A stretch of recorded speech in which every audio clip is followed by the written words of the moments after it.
Jain Housing and Constructions Limited presents Jain's Anushree, Navalur. Luxury homes from just 58 lakhs onwards. Book now. மக்களவை தொகுதி மறுசீரமைப்பால் மாநிலங்களுக்கு பாதிப்பு ஏற்படாது என பிரதமர் மோடி உறுதி. விகிதாச்சார பிரதிநிதித்துவத்தில் எந்தவித மாற்றமும் இருக்காதென்றும் விளக்கம்.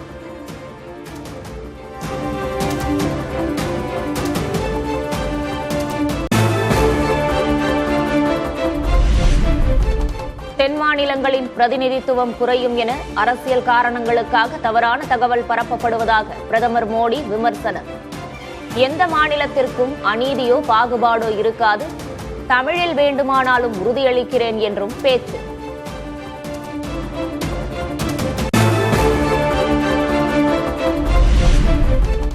தொகுதி மறுவரையறையால் தமிழ்நாட்டுக்கு எந்த பாதிப்பும் இல்லை.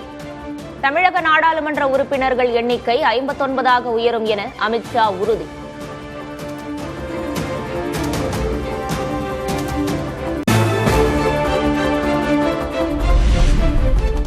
மகளிர் இடஒதுக்கீடு மசோதா என்பது காலத்தின் கட்டாயம் என மக்களவையில் பிரதமர் மோடி உரை. இடஒதுக்கீடு மசோதாவை எதிர்த்தவர்களை ஏற்கனவே பெண்கள் நிராகரித்து விட்டதாகவும் பேச்சு.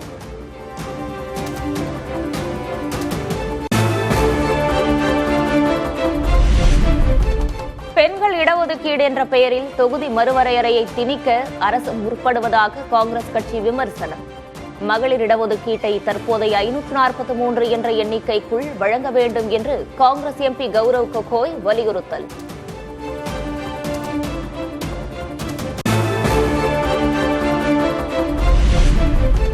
மக்களவை தொகுதிகளின் இடங்கள் 815ஆக உயரும். பெண்களுக்கு 272 இடங்கள் ஒதுக்கீடு செய்யப்படும் என மத்திய அமைச்சர் அர்ஜுன் ராம் மேக்வால் விளக்கம்.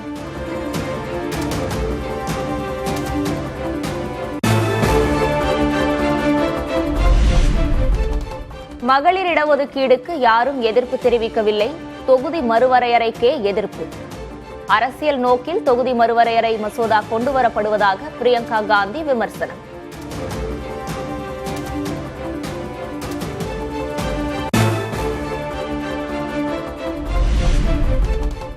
ஓபிசி மற்றும் இஸ்லாமிய சமூக பெண்களுக்கு பெண்கள் இடஒதுக்கீட்டில் உள்ஒதுக்கீடு வழங்க சமாஜ்வாதி கட்சி வலியுறுத்தல்.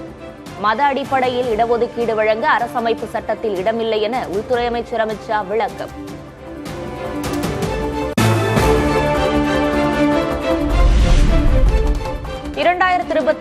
கொண்டுவரப்பட்ட மகளிர் இடஒதுக்கீட்டு மசோதாவை ஆதரிக்க திமுக தயாராகவே உள்ளதாக மக்களவையில் டி.ஆர். பாலு பேச்சு. தொகுதி மறுவரையறை மசோதாவை ஏற்கும் பேச்சுக்கே இடமில்லை என்றும் திட்டவட்டம். We are for women's bill as passed in 2023 in the same Lok Sabha and Rajya Sabha, which has already been in record. Our party stand for immediate implementation of 33% reservation for women in parliament and in legislation. Okay.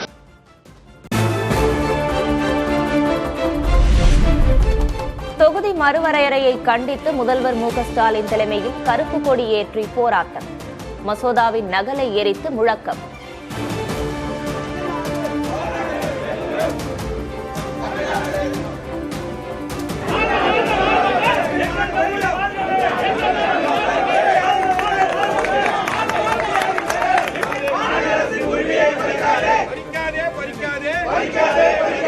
போராடும் போராடும் போராடும் போராடும் வெல்வோம் ஒன்றாக வெல்வோம் ஒன்றாக வெல்வோம் ஒன்றாக வெல்வோம் ஒன்றாக.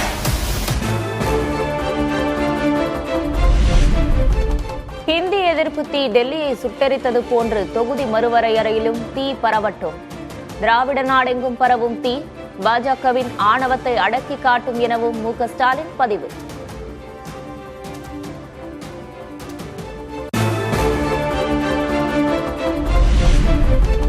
மோடி போன்ற மாநிலங்களை நசுக்கும் பிரதமரை இந்தியா சந்தித்ததில்லை என முதல்வர் மு.க. ஸ்டாலின் விமர்சனம். குஜராத் முதல்வராக இருந்தபோது மாநில உரிமையை பற்றி பேசியவர் மோடி என்றும் விமர்சனம். ஆனா பிரதமர் மோடி அவர்கள் மாதிரி மாநிலங்களை நசுக்கினவங்க யாருமே கிடையாது. இத்தனைக்கும் குஜராத் முதலமைச்சராக இருந்தப்போ மாநில உரிமைகளை பற்றி வக்கணையா வாய்கிழைய பேசிக்கிட்டு இருந்தார். ஆனால் இப்போ மாநில அதிகாரங்களை பறித்து ஒன்றியத்தில் குவிக்கிறார்.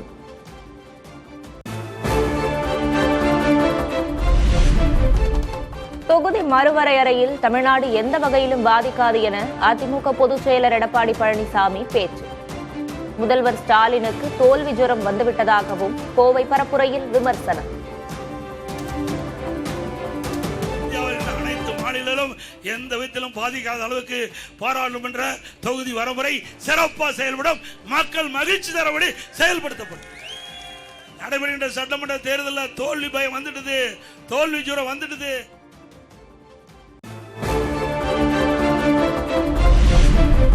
மகளிருக்கு 33% இடஒதுக்கீடு கிடைக்காமல் தடுக்கவே ஸ்டாலின் எதிர்க்கிறார். உள்துறை அமைச்சரான அமித்ஷா கூறியதை சொல்லாமல் ப. சிதம்பரம் பேசியதையா கூற முடியும் என எடப்பாடி பழனிசாமி கேள்வி. பெண்களுக்கு 33% ஏற்கனவே நாடாளுமன்றத்தில் ஒருமனதாக நிறைவேற்றப்பட்டு விட்டது. அதை நடைமுறைப்படுத்துறாங்க. அதை நடைமுறைப்படுத்துறதுக்கு தடுக்கிறதுக்கு வேலை மத்தியில் இருக்கிற ஆட்சியாளர் சொல்றேன்னு சொன்னா வேற யாரு சொல்றது? சிதம்பரம் சொன்ன சொல்ல முடியும், நானு திரு சிதம்பரம் சொன்னார்னே சொல்ல முடியும். மத்தியில் இருக்கிற உள்துறை அமைச்சர் சொன்னாருன்னு சொன்னா அது எப்படி எடப்பாடி பழனிசாமி சொல்றானா?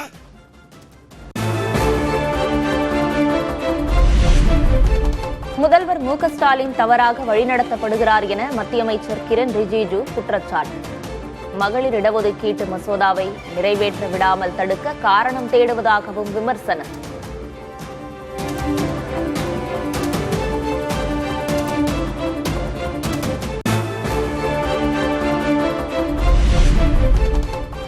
அதிமுக ஆட்சிக்கு வந்தால் அவர்கள் வழியாக பாஜக சிறுபான்மையினர் இடஒதுக்கீட்டை ரத்து செய்வார்கள், குலக்கல்வி மத மோதல்களை கொண்டு வருவார்கள் என நாமக்கல் பரப்புரையில் மு. க. ஸ்டாலின் விமர்சனம்.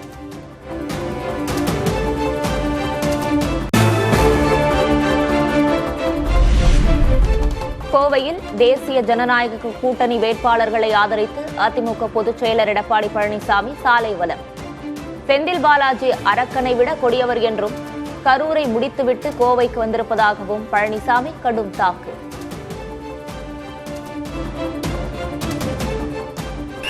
கரூரை முடிச்சு கட்டி கோவை மாநகரத்தில் தெற்கு சட்டமன்ற தொகுதியில் நுழைஞ்சிருக்கிறாங்க. அவர்களை விரட்டி அடிப்பீங்களா? சத்தமா சொல்லுங்க, விரட்டி அடிப்பீங்களா?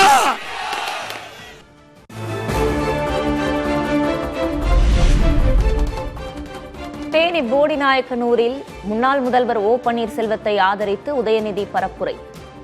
எளிய குடும்பத்தில் பிறந்து உழைப்பால் உயர்ந்தவர் பன்னீர்செல்வம் என பேச்சு.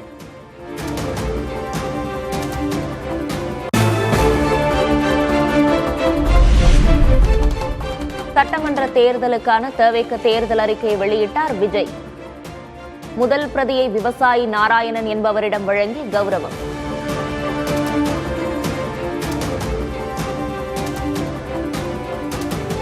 நம்முடைய தமிழக வெற்றி கழகத்தின் மக்களின் தேர்தல் அறிக்கை 2026 முதல் பிரதியை விவசாயிக்கு வழங்கி பொன்னாடை போர்த்தி வாழும் தெய்வமான விவசாய பெருமக்களை சிறப்பு செய்கிறார்.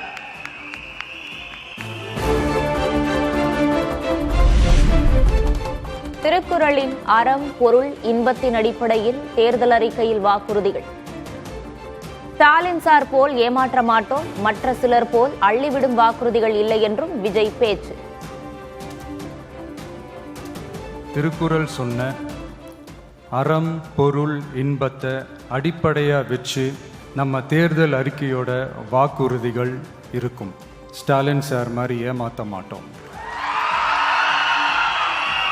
இந்த மற்றும் பலர் மாதிரி அள்ளி விடுற அவசர அறிக்கைன்னு இல்லைன்னு சொல்றோம்.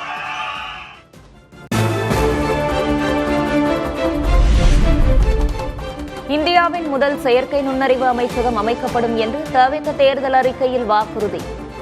2036ஆம் ஆண்டுக்குள் தமிழ்நாட்டின் பொருளாதாரம் 1.5 டிரில்லியனாக உயர்த்தப்படும் என்றும் அறிவிப்பு. எதிர்கால திறன் பயிற்சி மையங்கள் மற்றும் செயற்கை நுண்ணறிவு AI மூலம் இயங்கும் இலவச போட்டி தேர்வு பயிற்சி. தமிழ்நாட்டின் வளர்ச்சியின் பொற்காலம் என்ற நோக்கில் 2036க்குள் 1.5 டிரில்லியன் பொருளாதாரம்.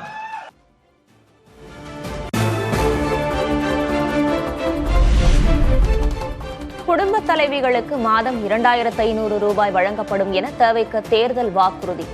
குடும்பத்திற்கு ஆண்டுக்கு 6 சமையல் எரிவாயு சிலிண்டர்கள் வழங்கப்படும் என்றும் அறிவிப்பு.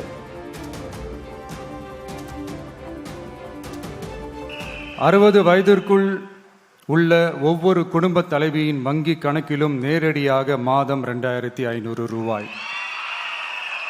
ஒவ்வொரு குடும்பத்திற்கும் ஆண்டுதோறும் 6 விலையில்லா கேஸ் சிலிண்டர்கள்.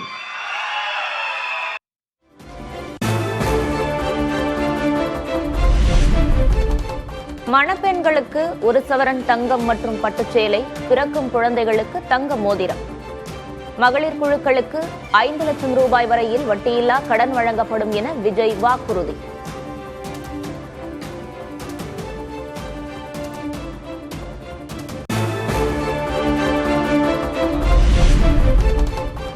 வேலையில்லா பட்டதாரிகளுக்கு மாதம் 4000 ரூபாய், மாணவர்களுக்கு 25 லட்சம் ரூபாய் வரை பிணையில்லா கடன். அரசு வேலைவாய்ப்புகளில் 75% தமிழர்களுக்கு முன்னுரிமை என்றும் தவிக தேர்தல் வாக்குறுதி. வேலையில்லாத ஒவ்வொரு பட்டதாரிக்கும் மாதம் ரூபாய் 4000 மற்றும் ஒவ்வொரு 12ஆம் வகுப்பு ITI டிப்ளமோ படித்தவர்களுக்கு மாதம் 2500 ரூபாயும், தொழில் முனைவோராக விரும்பும் இளைஞர்களுக்கு ரூபாய் 25 லட்சம் பிணையில்லா தொழில் முனைவோர் கடனுக்கான உத்தரவாதம்.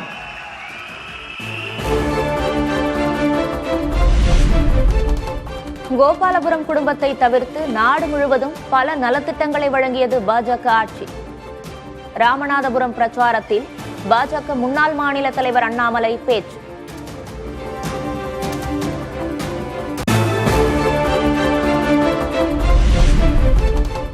வன்னியர்களை வாக்கு வங்கியாக மட்டும் திமுக நினைப்பதாக பாமக தலைவர் அன்புமணி குற்றச்சாட்டு. திமுக ஆட்சியில் தருமபுரி மாவட்டம் புறக்கணிக்கப்பட்டதாகவும் பாலக்கோடு பிரச்சாரத்தில் பேச்சு.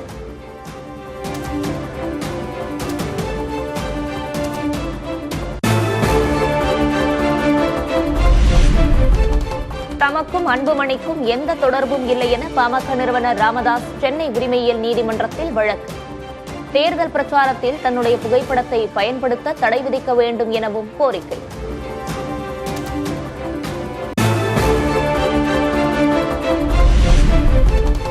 பீகாரில் 64 தொகுதிகளில் போட்டியிட்ட காங்கிரஸ் 4 தொகுதிகளில் மட்டுமே வென்றது. தேர்தல் பரப்புரையில் காங்கிரஸை சீண்டிய அமைச்சர் ராஜ கண்ணப்பன்.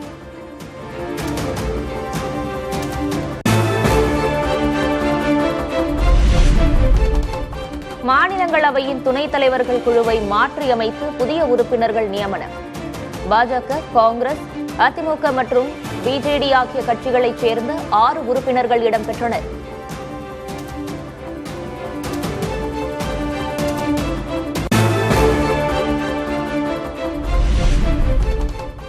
மாநிலங்களவை உறுப்பினராக பாஜக தேசிய தலைவர் நிதின் நவீன் பதவியேற்பு. குடியரசு துணைத் தலைவர் CP ராதாகிருஷ்ணன் பதவி பிரமாணம் செய்து வைத்தார்.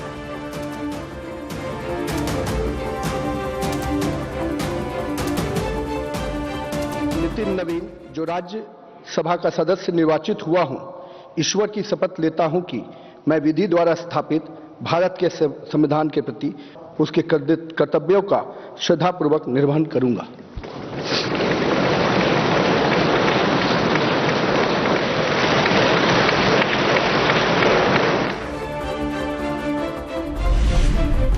மேற்கு வங்க தேர்தலையொட்டி மாநிலத்தில் ஆங்காங்கே வெடிகுண்டுகளை வைக்க பாஜக திட்டமிட்டுள்ளதாக முதல்வர் மம்தா பானர்ஜி பரபரப்பு குற்றச்சாட்டு. NIA அதிகாரிகளை உள்ளே நுழைய வைக்க பாஜக முயற்சிப்பதாகவும் பேச்சு.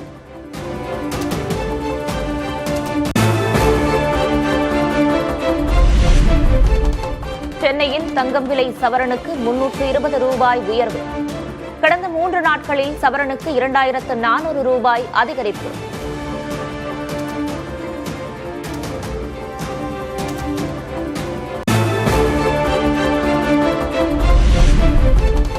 சென்னையில் 1 கிலோ வெள்ளி விலை 2,75,000 ரூபாயாக தொடர்கிறது. 275 ரூபாயாகவே நீடிக்கும் 1 கிராம் வெள்ளி விலை.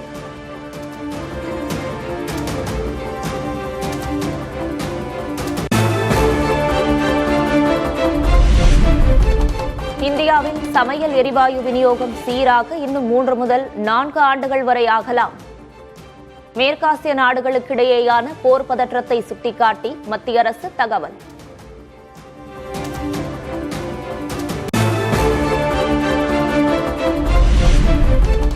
இஸ்ரேல் லெபனான் இடையே 10 நாட்கள் போர் நிறுத்தம் என அமெரிக்க அதிபர் டிரம்ப் அறிவிப்பு. இரு நாட்டு தலைவர்களிடமும் பேசி போர் நிறுத்தத்துக்கு சம்மதிக்க வைத்ததாக பதிவு.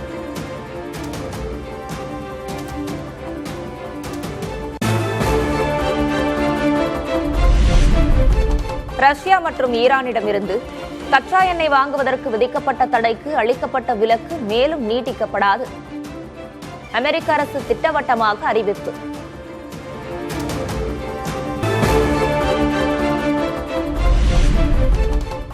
உக்ரைனில் தலைநகர் கீவ் உட்பட பல நகரங்களில் ஏவுகணைகள் மற்றும் ட்ரோன்களை கொண்டு ரஷ்யா தாக்குதல். 16 பேர் உயிரிழப்பு. ஏராளமான வீடுகள், வாகனங்கள் சேதம்.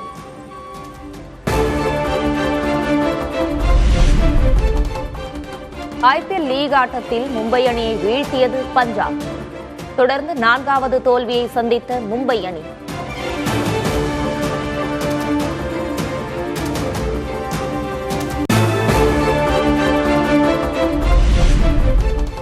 நடப்பு ஐபிஎல் தொடரிலிருந்து விலகினார் சிஎஸ்கே வீரர் கலீல் அகமது. தசை காயம் காரணமாக தொடரிலிருந்து விலகல். Jain Housing and Constructions Limited presents Jain's Anushree, Navalur. Luxury homes from just 58 lakhs onwards. Book now.